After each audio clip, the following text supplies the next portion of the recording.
Mga kapatid, tuwing Human Rights Day, hindi lang bilang ang pinag-uusapan natin, kundi mga pangalan, mga mukha at mga pamilyang hanggang ngayon ay naghihintay ng pag-uwi ng kanilang mahal sa buhay. Sa Pilipinas, napakadaling sabihing wala namang dinudukot. Pero bakit taon-taon ay may mga aktivistang hindi na nakakabalik? Bakit ang paghahanap ng katotohanan ay tinatapatan ng katahimikan? Masakit isipin, sa ibang bansa, ang pagkawala ng isa ay national crisis. Sa atin, minsan ay parang footnote lang sa balita. Ganito ba kababa ang tingin ng Estado sa buhay ng tao?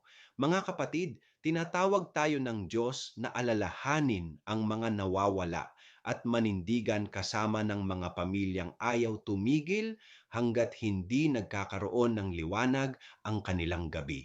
Ako si Padre Jesse Galilea, may pusong Pinoy, kasama ninyo sa pananalig at pakikibakang panlipunan.